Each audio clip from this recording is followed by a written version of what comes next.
Joining me here in the council chambers today are Senator Kreinbrink and Representative Myers, and I'm going to let them come to take my seat for a minute and jump on this webcast and give you a little update from their perspective. So just 1 second.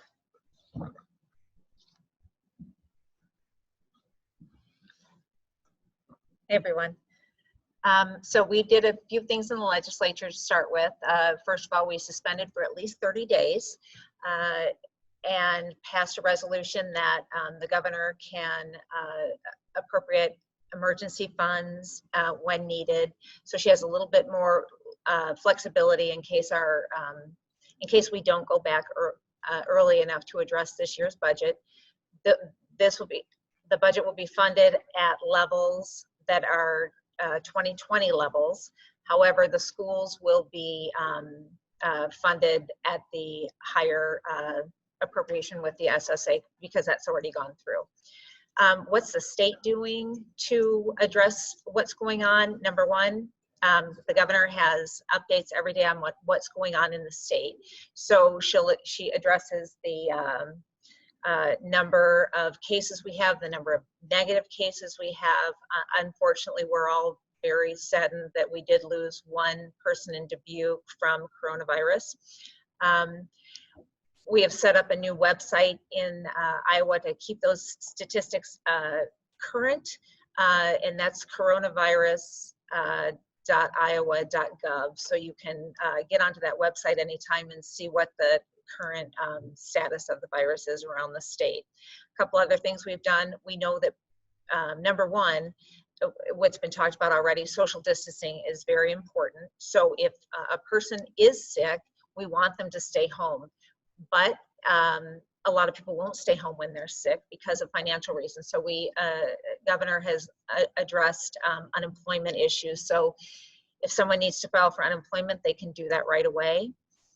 We also know that small businesses are suffering right now. We all want to support our local businesses as much as we can. So restaurants, bars were given the okay for carry out, and but that's not all, those obviously aren't all the businesses that are affected. So there are several small business plans in place. And that just today included sole proprietors. So one owner in one business. We had Senator Kreinbrink and I had a conference call with Iowa Economic Development today, and so all of those resources are also available on one website, and that's on my Facebook page, and I can't really remember what the address to that site is. So again, Governor Reynolds is working nonstop to address this. We have a really strong leader in her, and I hope the state feels confident because she is working really hard to address this from all angles with our Iowa Department of Public Health. And the senator and I, on an individual basis with constituents, we've had a lot of individual constituent concerns just pertaining to them. We've been working as a team to address those, and we encourage you to reach out to us with any concerns you guys have. So that's what I have for an update, and I think everyone in our city and county are doing a great job, especially with the schools too. You guys are doing a great job. So if we can just keep this up for as long as we need to, and everyone give prayers that this is going to pass pretty quick. Thanks. Thank you, Representative Meyer. I'm Tim Kreinbrink. I'll let Matt off the hook and I can introduce myself. But I just want to let you know that we are at a time here where, we have a virus that is very new to us, and we also have a reaction to that virus that is really pretty new to us. And so a lot of us don't really know how to act in this period of time, what to expect. So like everybody has said previous to me, we just kind of take this a day at a time. And I know that it's kind of interesting because I think a week ago, Monday night, we were finishing the legislature at about 11:30 in the evening or before midnight. And that was only a little bit over a week ago. And it seems like it's been 10 weeks ago. So I can imagine what it's like to have the families at home and everybody, kind of confined to that small area. The weather hasn't been the greatest, so everybody's kind of been together. I do want to say though that, if you are sick, or if you have a fever, or if you have a cough or shortness of breath, do be very respectful of others, especially be respectful of um, our our compromised population. And I think that's the most important part. It's not only about you, because chances are you're going to get through this virus, but be careful on who you are around or who you get close to. Just make sure that you stay away from the people that you feel are compromised. And some of those people, you don't know if they have asthma or some other underlying sicknesses. So it's better just to do the social distancing. As the weather gets a little nicer, I think we're all going to want to get outside. And I think Carrie had talked to this, that you're just going to say, okay, let's just get together for one event. I still think it's best to go for walks and get out there and get some fresh air with the family and wave at people. You don't have to hug everybody you see, and just try to stay a good distance away. I think social distancing is probably going to be our number one habit that keeps everybody as healthy as we can possibly get them. One of the questions that I've been getting, and we're going to ask our own question to ourselves, but what happens to our student population if the governor comes and says, okay, we're not going to meet again this year, that is it? Does that mean that, we're not going to go back to school this school year, and we're not going to have any instruction until August, late August of next year? If anything, I think this COVID-19 has kind of awakened us to a point to maybe catch up with some other states as far as being ready for online learning. It's something that maybe as a state we can say, okay, we have to have this ready just in case something like this happens in the future, or something else happens in the future that we're not able to go to school for a period of time. So I think that's one of the things that I'm going to push very hard with our education director, is to make sure that our schools are ready for that. You also have seen maybe some of your kids in your homes get some assistance or contact from a teacher, and others not. Really, I think there's some federal rules in place right now that discourage that, and actually probably make it illegal to do that. And so we might need the federal government to come in and help us on some of those issues, as well as to relax some of that, especially during times like this. So if we are ready to do one-on-one notebook type instruction, that we are ready and able and are going to do that kind of instruction. The other thing is, economy wise, I know that Dr. Ulrich talked about, the 700 employees. I'm hearing from a lot of our independent contractors, a lot of our independent business owners that are only one person or 3 people.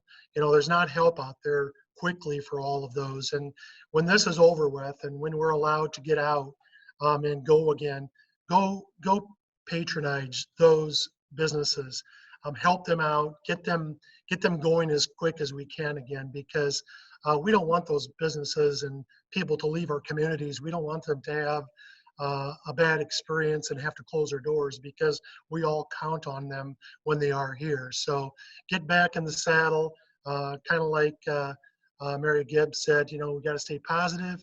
We have to, this is going to be over, hopefully sooner than later. And when it is, let's get back and patronize our local businesses so that they can survive and continue to thrive in our community. Thanks.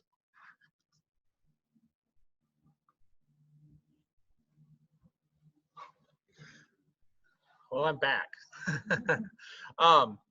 Up next, and is going to wrap us up for our web meeting here today, is Mark Campbell, our Webster County Chairman of the Board of Supervisors. Mark, do you want to share what's going on with the county with us, please? Hey, Matt, how are you? Thank you very much. I've got 2 people here with me today, and I'm going to let them both have a few minutes to talk and update you. Sheriff Stubbs and our Director, Coordinator of Emergency Services, Dylan Hagan, are with me. So I'm going to turn it over to them real quick, and I'll be right back. Hello, just a little update on the sheriff's department or law enforcement in general. We have implemented quite a few different things, basically because we're in some uncharted waters now for us. It's not uncharted for other places around so much that have experienced things, but it is for us. We've eliminated a lot of contact in the LEC. You can't come in and do things. You can do a lot of things online. The state has made it possible for us not to do a lot of civil papers, which requires a lot of contact. And so those are down. And also in the jail, we have a screening process before they go up to jail. The jail obviously is the main concern for the county because it's a confined area. There's no social distancing up in the jail. So we have to deal with that, and we have to deal with it the best we can. I think that a lot of things that came to play, the disinfecting of the cars, we've taken in different procedures for disinfecting cars, computers, everything in the vehicle, everything in the office. So we'll keep doing that and hope that our efforts are not brutal in that respect. I think the people of Webster County need to realize that everybody's dedicated to help them. And if you look at the people that are involved in this, there's a lot of great people that have a lot of community involvement and really want to do the best for the people of Webster County and the surrounding area. And all we ask is that you work with us some too. Some things are going to be an inconvenience, and they probably aren't going to change some things, but some things will change back in time. That's the plan, but it's going to be an inconvenience for a while, but hopefully it's for the better of everyone.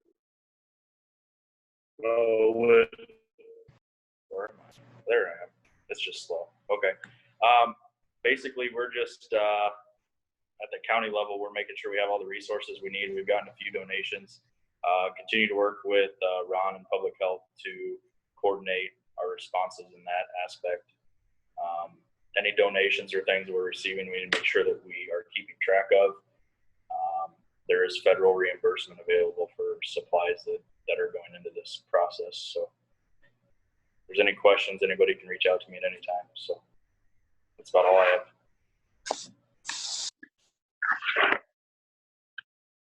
All right. Hey, I want to thank everybody. This has been an outstanding meeting. And Matt, I appreciate you working hard to get this put together. Here at Webster County, we just got done this morning meeting with all the department heads. We're trying to keep everybody up to date and coordinated with all the efforts that everybody in this meeting has been putting together and putting forth. The courthouse and the county is up and running, and we're doing our best to keep it as normal as possible. We have a substantial group of employees that are working from home, while others do continue to come to the courthouse. There is a large group that does work at home, and we appreciate their efforts from there. The courthouse is taking payments, is still recording papers, is still issuing building permits. The parks are open, and we're doing our best to keep everything as normal as possible. We want to thank everybody for the cooperation and the collaboration that the EOC has done. Carrie Prescott with Public Health, Leah with Unity Point Community Health Center. We have some absolutely amazing partners that have put a lot of time and effort into this, and we really appreciate everything they are doing. And again, I think I want to really reiterate what everybody has said before. If you don't have to be out and about, please stay home, stay healthy. And, you know, I guess to end this, Matt, we are truly blessed to have the people that we do on this team. Dr. Kenny, Mary, Jesse, Carrie, and Leah, and I know I'm going to miss people, and you know, Tim, thank you for everything you guys have been doing. We couldn't do it without all the partners that we have, and the collaboration that we really trained for is really showing in this current really fluid time.